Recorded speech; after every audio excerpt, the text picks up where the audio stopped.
ببخشید این مشکل فنی که اتفاق افتاد و اینجوری شد. چی بود مشکل فنی؟ ها شما الان بلدی؟ کسی پیشگوشی دستته؟ نه کسی سیمو لگد کرده بود؟ نه سیم لگد چیز نمیشه.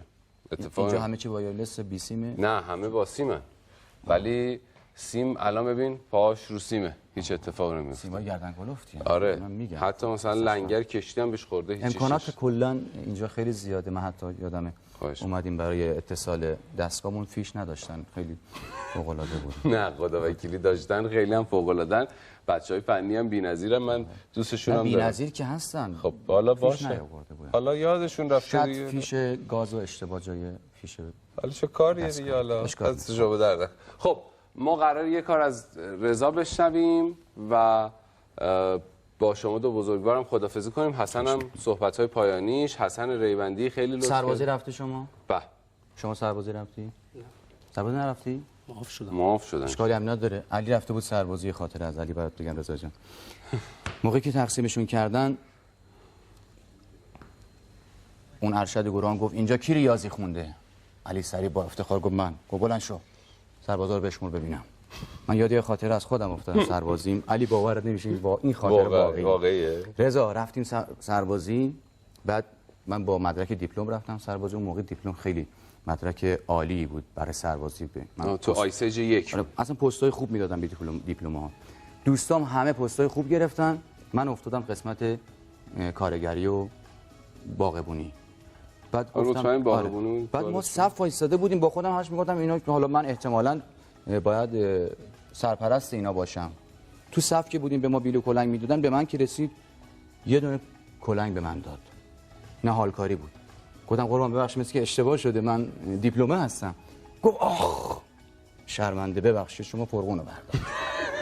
اصلا این گروهان به من خندیدن.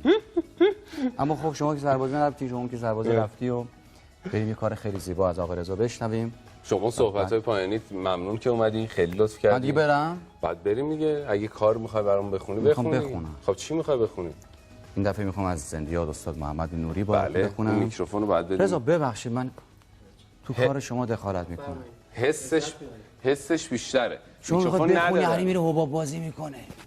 چی شده؟ بابا از این کودکی بیا بیرون. خب باشه بزرگ شدی. خب باشه حالا. خب براتون میخونم این کار زیبا رو از زنده یاد استاد محمد نوری.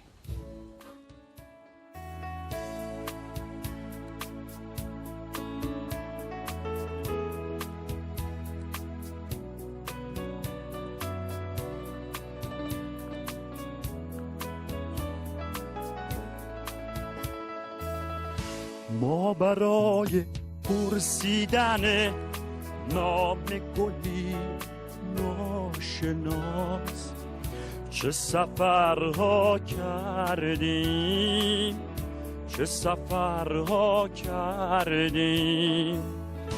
ما برای بوسیدن خاک سر قله ها چه خطرها کردیم، چه خطرها کردیم. لا لا لا لا لا لا لام، لا لا لا لا لا لا لام، لا لا لا لا لا لا لام، لا لا لا لا لا لا لام. ما برای آنکه ایران گوهری تابان شود رنج دوران بردیم، رنج دوران بردیم. ما برای آنکه ایران خانه خوبان شود خون دل ها خوردیم، خون دل ها خوردیم. به به شکرم. فوق‌العاده مثل رضا جان بازم عذرخواهی میکنم.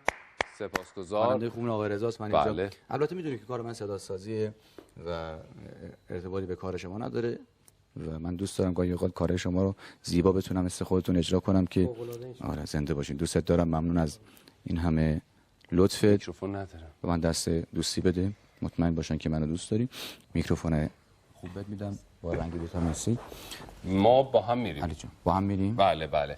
حسن ریوندی با هم عزیز. میریم، من تنها برمیگردم برنامه ادامه میدم. آره دقیقاً همین کارو رو انجام میدیم. صدای رضای صنعتگر عزیز دوست داشتنی رو بشنویم و حظشو ببریم. ما دوتا رفتیم. بینندگان عزیز شبکه 3 خدا نگهدار.